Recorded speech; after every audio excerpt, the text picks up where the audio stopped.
Hello students, welcome back to my channel. तो आज हम करेंगे अरिहंत बुक की जो सीरीज़ हमारी चल रही है क्लास 9th इंग्लिश की, उसे हम कंटिन्यू करेंगे।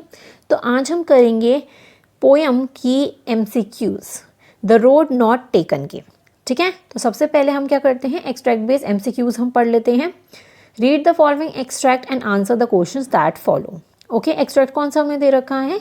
Two road diverged in a yellow wood in sorry and could not travel both, and be one traveler long I stood and looked down one as far as I could to where it bent in the undergrowth। तो ये आपको extract दे रखा है, आपको अच्छे से meaning पता होना चाहिए हर एक लाइन का। ठीक है, तो चलो इससे रिलेटेड क्या क्या क्वेश्चंस दे रखे हैं वो हम देख लेते हैं। Why did the author feel sorry? Author feel sorry क्यों कर रहे हैं इसमें? ठीक है, आपको यहाँ पे दिख रहा है and sorry I could not travel both. तो क्या मतलब हो गया इसका कि वो दोनों रोड्स पर ट्रैवल नहीं कर सकते हैं। तो आप ऑप्शन देख सकते हो, चारों ऑप्शन देखो। करेक्ट ऑप्शन क्या है आपका? फर्स्ट ही दिख रहा है, because he could not walk on the both the roads. ठीक है, तो ए ऑप्शन आपका करेक्ट हो जाता है। आगे देखते हैं, which of the following two statement is true in the contest of the above extract. तो आपको स्टेटमेंट बतानी है, कोई सी भी दो स्टेटमेंट्स आपको गिवन है, उसमें से बताना है कौन सी करेक्ट है और कौन सी करेक्ट नहीं है। दोनों ही ट्रू है या फिर दोनों ही फॉल्स हैं। The season represented above extract is a autumn season. हाँ, ऑटम सीजन की बात की गई है।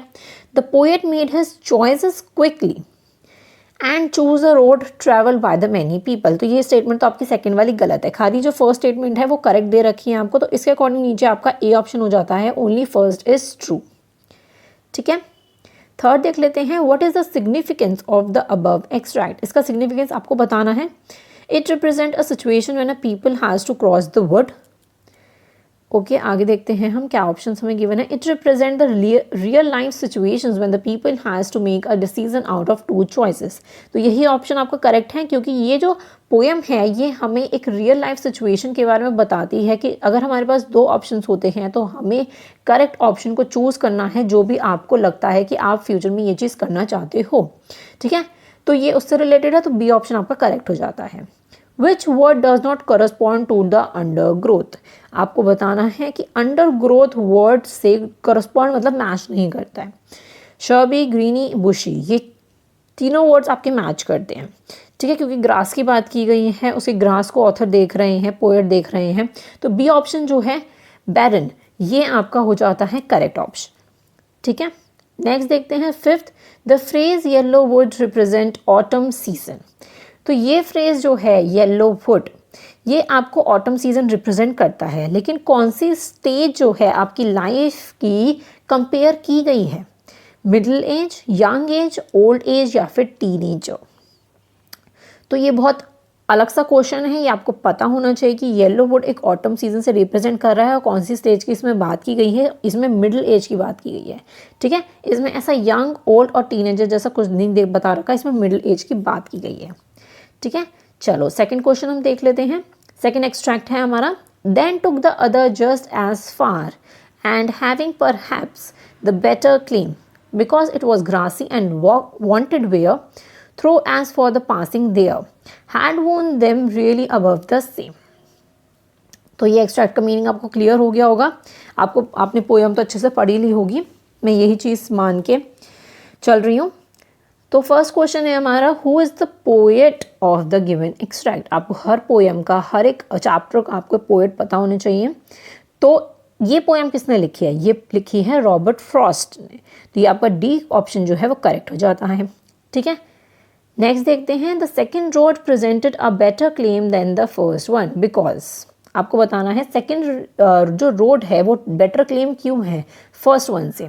बिकॉज आप ऑप्शंस देख सकते हो, it was shorter and dirtier, it was still grassy and has not been used by the many travellers. तो आपका बी ही ऑप्शन करेक्ट हो जाता है कि देखो ऊपर ये चीज़ बोली गई है ना, एक्सट्रैक्ट कहाँ है, ये रहा, having perhaps the better claim because it is grassy and wanted wear. वो बहुत ज़्यादा ग्रासी है और उस पर लोगों ने ज़्यादा ट्रैवल नहीं किया है, had not been used by the many travellers. ठीक है, बी ऑप्शन आपका करेक्ट हो जाता है। नेक्स्ट देखते हैं, थर्ड है हमारा just as fair in the extract means. Just as fair का क्या मतलब है कि दोनों रोड जो हैं वो दोनों ही सिमिलर दिख रही हैं, ठीक है, कि दोनों पे ही ज़्यादा लोगों ने ट्रैवल नहीं किया है। तो इस अकॉर्डिंग जो आपका फर्स्ट ऑप्शन आपका करेक्ट हो जाता है, the second road was as beautiful as the first one. जैसे आपकी फर्स्ट वन ब्यूटिफुल लग रही है वैसे ही सेकेंड वन भी ब्यूटिफुल लग रही है, ठीक है। तो चलो नेक्स्ट क्वेश्चन देखते हैं। Which road did the author choose? कौन सी रोड ऑथर ने चूज की थी? He choose the first road, he choose the road that was grassy and less travel, he choose none of road and he choose the road that was worn out. तो of course जो कि grassy थी और जिस पे लोगों ने कम travel किया था वो रोड चूज की थी, तो आपका बी ऑप्शन करेक्ट हो जाता है। फिफ्थ दे रखा है which word in the extract is the opposite of halting? Halting का ऑपोजिट वर्ड क्या होता है? ऑपोजिट वर्ड होता है पासिंग, ठीक है। तो ए ऑप्शन जो है वो करेक्ट हो जाता है, दैट इज पासिंग, ठीक है। अब हम चलते हैं थर्ड एक्सट्रैक्ट पे। थर्ड एक्सट्रैक्ट क्या दे रखा है हमें वो देखते हैं। I shall be telling this with a sign. Somewhere ages and ages hence, two roads diverged in a yellow wood and I took the one less traveled by, and that has made all the difference. ठीक है, तो ये extract का meaning आपको पता ही होगा।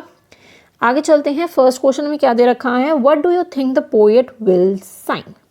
मतलब वो इतना रिलीफ के साथ वो क्या चीज़ ये चीज़ बोल रहे हैं। He was tired, he was not successful in life, he had waited for the long time, he was wondered what would have happened if he had traveled by the first road. तो इसका जो है वो D option आपका correct हो जाता है, ठीक है, कि उन्होंने फर्स्ट रोड पे अगर वो ट्रैवल करते तो क्या होता। तो एक साइन के साथ ये चीज़ बोल रहे हैं वो। इन क्वेश्चन देखते हैं। Why does the poet say and that has made all the difference? कि इस चीज़ ने मेरी लाइफ में डिफरेंस क्रिएट किया है, डिफरेंस आया है मेरी लाइफ में, ठीक है। तो इसका क्या ऑप्शन हो सकता है करेक्ट? आप देख सकते हो as the choice he had made his has shaped his life accordingly. तो आपका यही ऑप्शन करेक्ट हो जाता है। आप आगे भी देख सकते हो as the choices has made a caused him many problems, as the choices he had made turn him into celebrity और he was caused him to succeed. तो यही ऑप्शन आपका करेक्ट हो जाता है कि उनकी लाइफ में इतना शेप दे दिया, उतना डिफरेंस क्रिएट हो गया उस डिसीजन की वजह से, उस चॉइस की वजह से, ठीक है। चलो अब थर्ड देख लेते हैं। What was the result of his going on the less traveled road? क्या रिजल्ट हुआ कि उन्होंने less traveled road को चूज किया? His life had become what it was in the past. His life has become what it is today. His life had become simplistic. His life had gone haywire.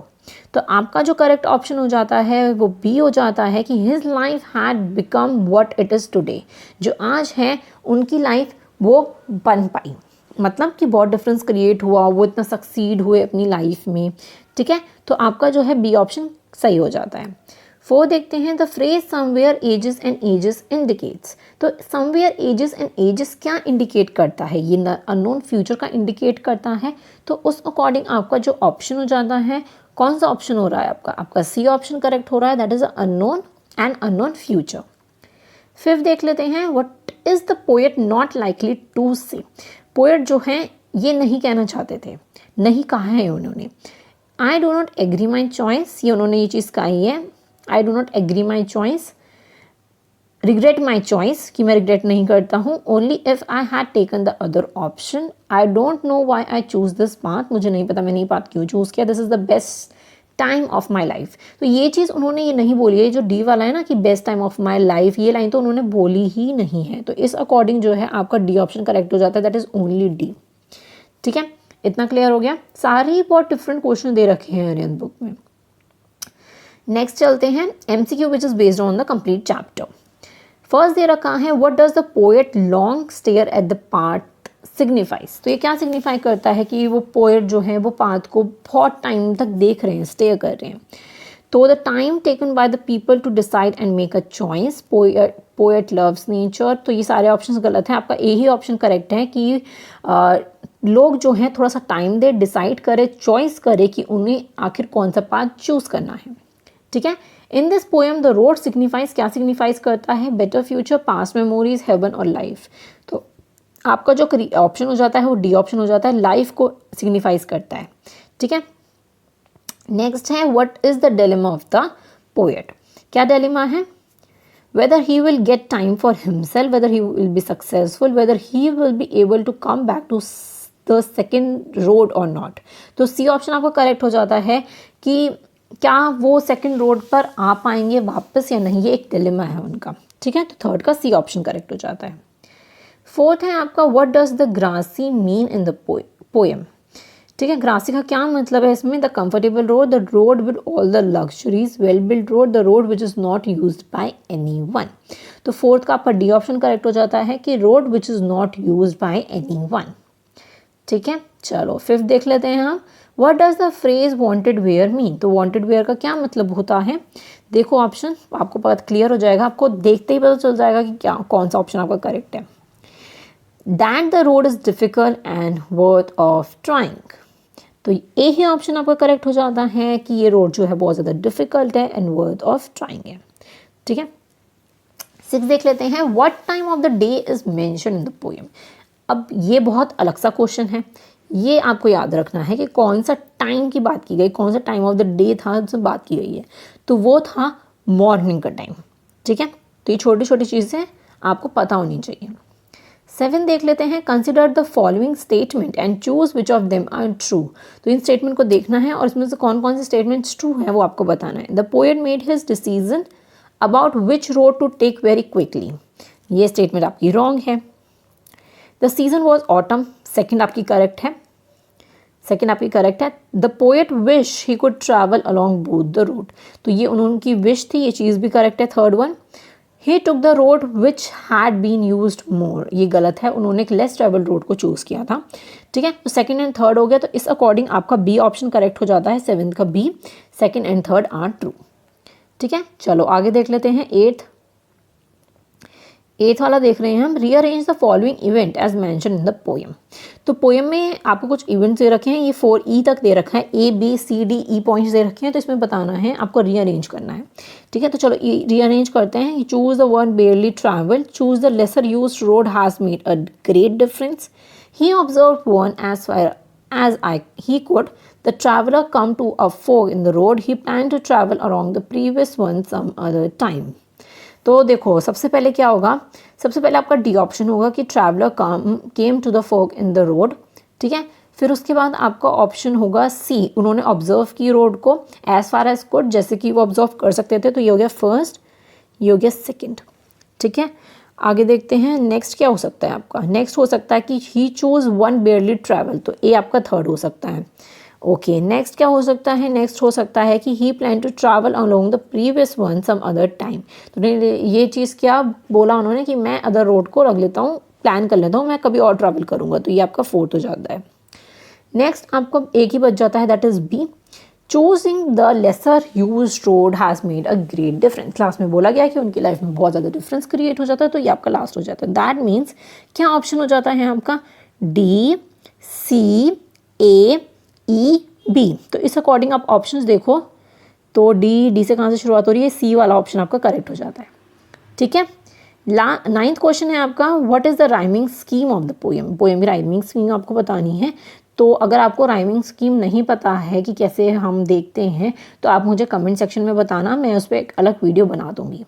ठीक है, तो D होती है ABAAB। ठीक है, तो ये राइमिंग स्कीम है इस पोएम की, आपको याद रखना है। आगे चलते हैं 10th पे। What is the figure of speech is used in the line through as for that the passing there. तो ये ऑल्ट्रेशन यूज किया गया है इसके अंदर। ठीक है, बी ऑप्शन आपका करेक्ट हो जाता है। आप मुझे बताना फिगर ऑफ स्पीच और राइमिंग स्कीम के बारे में अगर आपको पढ़ना हो तो। What does the poet decision of taking less travel road signifies. तो पोएट ने जो डिसीजन था उनका कि उन्होंने लेस ट्रैवल रोड, वो क्या सिग्निफाई करता है? Too many things. He took the same decision as other. He took a difficult and a rare decision, या फिर none of these. तो आई थिंक इसका जो करेक्ट ऑप्शन होता है वो सी हो जाता है। He took a difficult and rare decision. उन्होंने बहुत ही डिफिकल्ट, जो कि लेस ट्रेवल रोड थी, वो चीज़ उन्होंने, वो रोड पाथ जो है वो चीज़ चूज़ किया है।